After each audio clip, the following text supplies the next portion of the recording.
বর্তমানে বাংলাদেশে কওমি মাদ্রাসা আছে সরকারি হিসাব অনুযায়ী 14,000।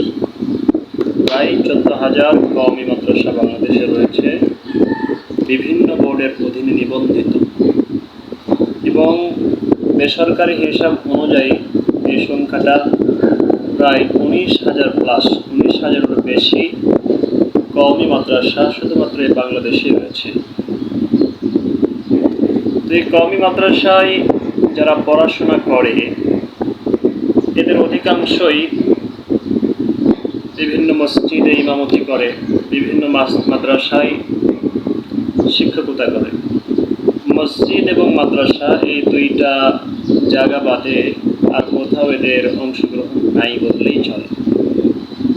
বর্তমানে যদিও অনেকেই ব্যবসার দিকে ঝুঁকতেছে, এখনও এই কওমি মাদ্রাসাগুলোতে অনেক উস্তাদ রয়েছে যারা কওমি মাদ্রাসার কোনো ছাত্রকে আর তাদের কোনো ছাত্রকে যদি দেখে মসজিদের কমিটির গোলামি করা বাদ দিয়ে মাদ্রাসা কমিটির গোলামি করা বাদ দিয়ে কোনো একটা ব্যবসার উদ্যোগ নিয়েছে, তাহলে তাকে বিভিন্নভাবে লাঞ্ছিত করে, তিরস্কার করে, অভিশাপ দেয়, বদদুয়া করে, মনে করে ছাত্রটি মনে হয় নষ্ট হয়ে গেল। এই হচ্ছে কওমি মাদ্রাসার উস্তাদদের অবস্থা। তারা চায় না যে তাদের একজন ছাত্র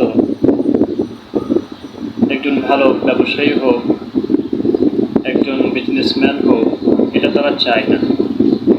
তারা চায় মাদ্রাসায় পড়বে, পড়াশোনা করবে, এরপরে সোজা গিয়ে মসজিদ কমিটির গোলামি করবে আর মাদ্রাসা কমিটির গোলামি করবে, এটা ছাড়া আর কোনো কাজ নেই। এটাই তারা পছন্দ করে।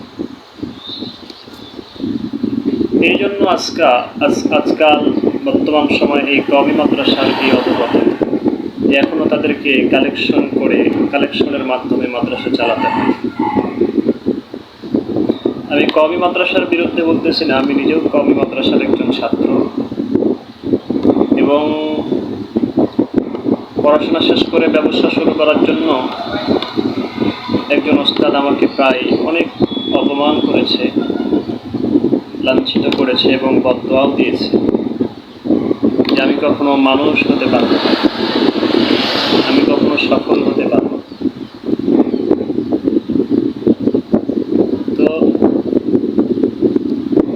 দেখেন, এই পৃথিবীতে অনেক নবী রাসূল ছিলেন যারা ব্যবসায়ী ছিলেন। হযরত মুহাম্মদ সাল্লাল্লাহু আলাইহি ওয়াসাল্লাম ও নবুয়তের আগে একটা সময় ব্যবসা করেছেন, এবং নবীর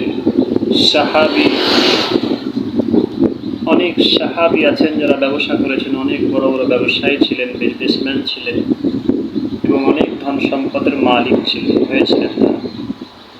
তাই আমাদেরকে উচিত মাদ্রাসায় পড়ে শুধু মসজিদ মাদ্রাসা নিয়ে পড়ে থাকলে হবে না।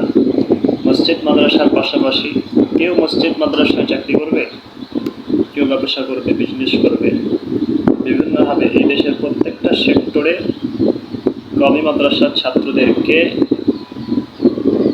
কাজ করতে হবে।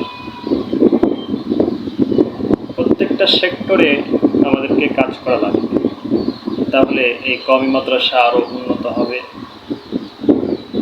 এদের মুখের ওপর কেউ কথা বলার সাহস পাবে না ইনশাআল্লাহ।